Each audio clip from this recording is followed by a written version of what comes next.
Olá, turma, tudo bem? Vamos dar continuidade ao nosso estudo geral das funções? Hoje a gente entra na parte dos gráficos, tá? Calma que a gente não vai construir nenhum gráfico ainda, a gente está aprendendo a fazer análise de gráficos. Primeira coisa então, turma, para que serve um gráfico?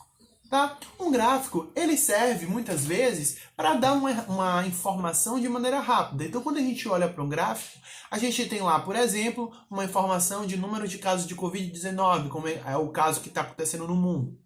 Ele pode dar, por exemplo, a variação de preço. Na matemática, a gente tem alguns tipos de gráfico. Gráfico de setores, gráfico de barras. O de setores a gente costuma chamar de pizza, tá?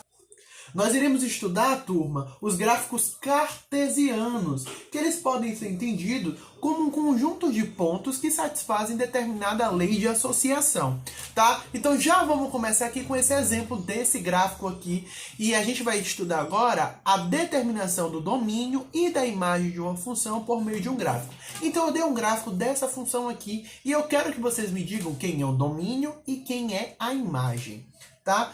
Antes da gente falar de domínio e imagem, eu quero mostrar para vocês a representação. Como assim? Observe aqui que eu escolhi um ponto X. Aqui é uma reta numérica, tá? Que nesse caso a gente chama de abscissa. E aqui nós temos a ordenada. A abscissa é o X, a ordenada é o Y. Lembra quando a gente tinha nosso par ordenado do tipo XY? Né? Nós tínhamos esse par ordenado do tipo XY, onde X é o domínio e Y é a imagem. A gente também pode compreender esse par ordenado como, né, X, f de X. Por quê? Porque o Y ele vai ser determinado por uma lei de associação, que a questão vai trazer. Essa lei de associação a gente costuma chamar de f de X. Tudo bem? Então vamos lá. Primeira coisa, eu quero que vocês determinem o domínio dessa função. Então, quem é o domínio dessa função? Quando a gente fala em domínio, a gente está falando do conjunto de partida. Conjunto de partida está referindo-se ao x, ou seja, quais são os valores de x que essa função assume. Então, ó, olha aqui para o gráfico. A gente vai olhar para o gráfico a parte do x. X é toda essa reta numérica aqui que a gente chama de abscissa. Então, quais são os valores de x? Onde é que existe gráfico? Olha, existe gráfico. O gráfico é esse rosinha, tá, gente? Existe gráfico quando parte aqui do A, ó, aqui tem gráfico, tudo isso aqui tem gráfico, até chegar aqui no B. Então, tem gráfico entre A e B. Tá vendo? Depois de B, não tem mais gráfico. Então, o domínio ele está entre A e B. Ou seja, eu posso representar o meu domínio como intervalo partindo de A até B. A, ele vai pertencer ao domínio? Vai, porque, olha, tá de pontinho fechado, bolinha fechada, intervalo fechado. Então, A pertence. Então, vai de A até quem, turma? Até B. B aberto. Então, o domínio dessa função, de acordo com o meu gráfico, vai de A até B. Obviamente, quando a gente estiver fazendo exercícios, A e B, X, vão ter valores numéricos, tá? A gente está generalizando os casos.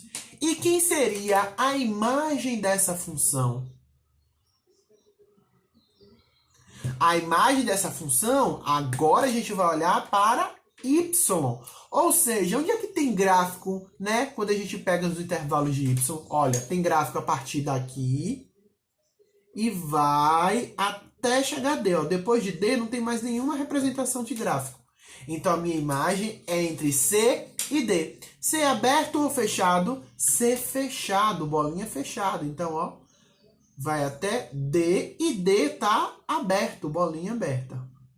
Então, a gente conseguiu determinar a imagem e o domínio dessa função de acordo apenas com o gráfico dele. Tudo bem? Agora, vamos falar dos gráficos cartesianos de uma função. A gente tem que tomar cuidado. Nem todo gráfico vai ser uma função, tá? A gente precisa lembrar da definição de função. O que é uma função? É quando a gente tem um elemento em A e ele se relaciona somente com um elemento em B, tá? Então, quando a gente tem um gráfico, como é que a gente observa se esse gráfico é função ou não? Então, eu trouxe dois exemplos aqui. Então, a dica que eu dou para vocês é o seguinte, ó. Aqui tem o gráfico, aqui tem o meu eixo das ordenadas e aqui tem o eixo das abscissas. Vocês vão desenhar retas paralelas ao eixo Y. Então, esse tracejado aqui foi o que eu desenhei, passando pelo gráfico. Se essas retas paralelas cortarem o gráfico em mais do que um ponto, tá? Então a gente não vai ter uma função. Então observe aqui, ó. Essa reta paralela aqui, essa primeira, só cortou o gráfico em um ponto. Essa segunda também. Essa também, essa também. Agora, quando chegou nessa daqui, observem, vou pegar a régua aqui para vocês. Quando chegou nessa daqui, ó, cortou o gráfico em 2 pontos. Cortou nessa parte rosa aqui e nesse ponto aqui. Então, o desenho que a gente tem aqui, essa curva, ela não representa o gráfico de uma função. Então, aqui nós não temos uma função. Peguei aqui, ó, esse gráfico aqui. Será que ele é função? Vamos ver, ó. Desenhei essa reta paralela, só cortou um ponto. Essa, todas. Então, é função? Não.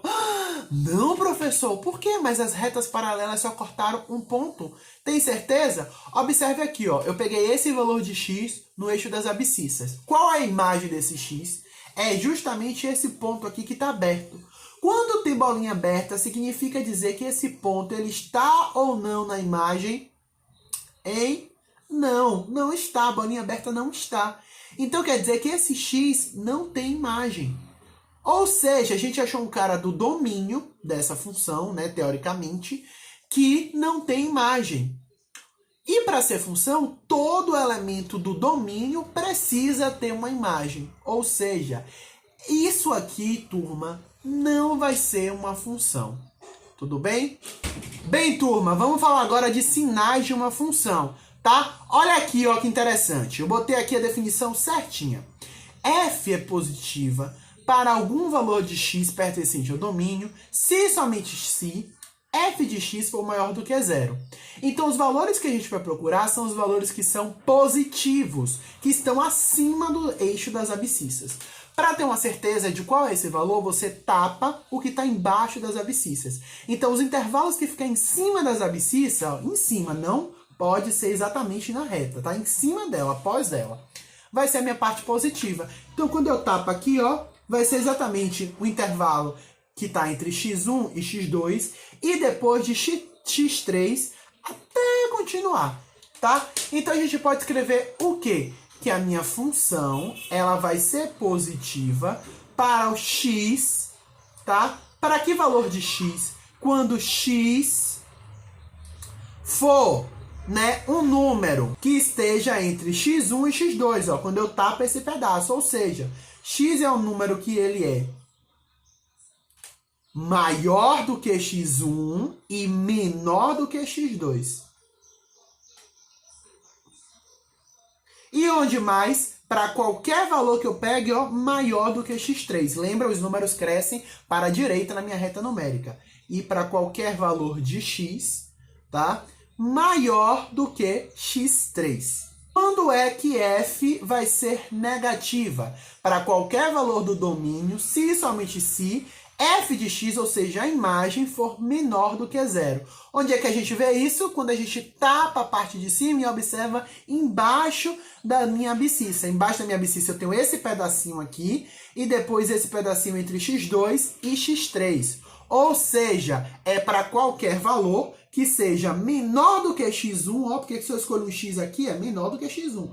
Então vai me dar um número negativo, uma imagem negativa. E entre x2 e x3, porque se eu escolho um número aqui no meio, ó, se eu pego a imagem dele, é esse pedaço. Quando eu venho aqui em y, esse pedaço aqui é a parte negativa.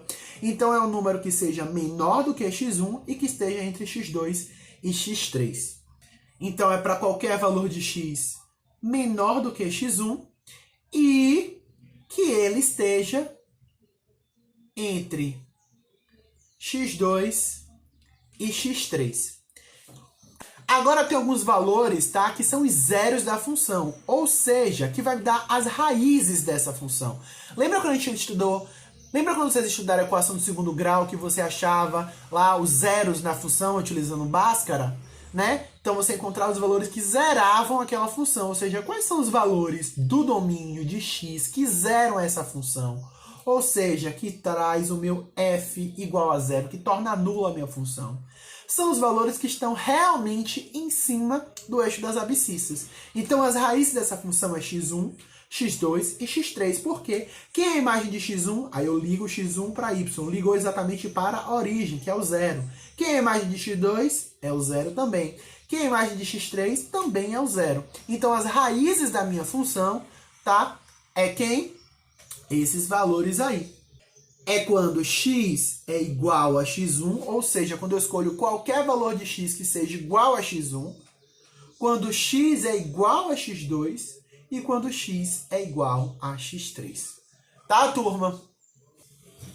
Bem, vamos lá. Vamos falar agora de crescimento e decrescimento de uma função, tá? Existem 3 casos. Elas podem ser crescente, decrescente e constante. E uma função, a depender do intervalo que a gente pegue, ela pode obedecer a esses 3 tipos de crescimento e decrescimento e constância, tá? Quando é que uma função é crescente? Olha a definição aqui, ó.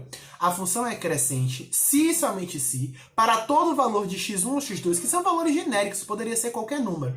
Temos que esses números, um é menor do que o outro, por isso que eu escrevi x1 é menor do que x2, e implica que a imagem de um vai ser menor do que a imagem do outro.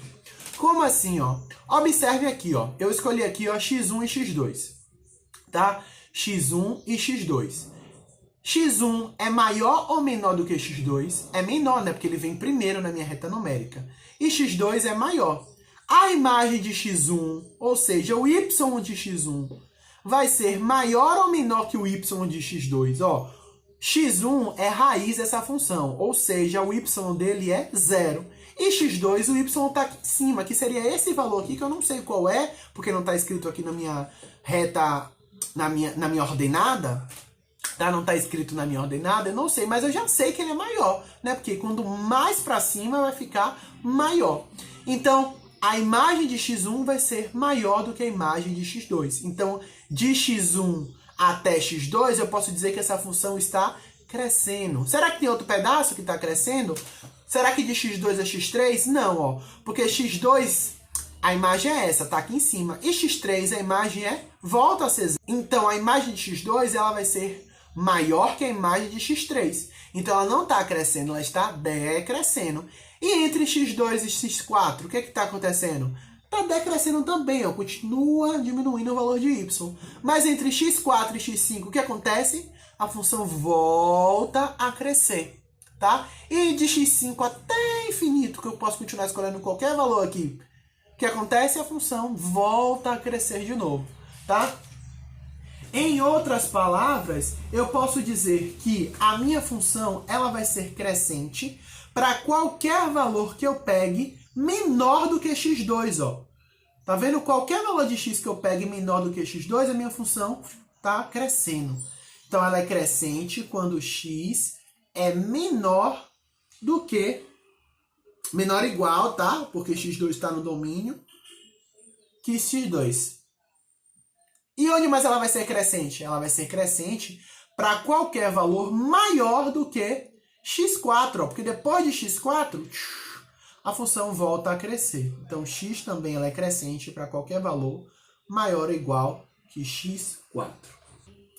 E decrescente? Ela vai ser decrescente para qualquer valor, tá, que esteja entre x2 e x4. Porque observe, se eu escolher um x aqui, ó, tá diminuindo meu y. Aqui, diminuindo. Então, está decrescendo. Então, para qualquer valor que eu escolha entre x2 e x4. Então, ela é decrescente para os intervalos entre x2 e x4, incluindo eles dois. E constante. Ela é constante, turma, se e somente se, para qualquer valor do domínio que eu pegue, nesse caso eu escolhi x1 e x2, vamos ter que eles são números diferentes e a imagem vai dar igual. Como assim, ó? Olha aqui x1, que é a imagem de x1? Eu venho aqui para y, é fx. E que é a imagem de x2? É o mesmo fx. Então, nesse caso aqui, é um exemplo de função constante. Turma, essa foi a aula de hoje. Qualquer dúvida, deixa nos comentários, tá? Se não entendeu, assiste o vídeo de novo, leia o capítulo do módulo. Tem exercício no módulo que eu já deixei na plataforma e no Google Drive também, tá? Estarei postando bastante lá na plataforma e no Google Drive e aqui no canal também. Beijão e até a próxima aula!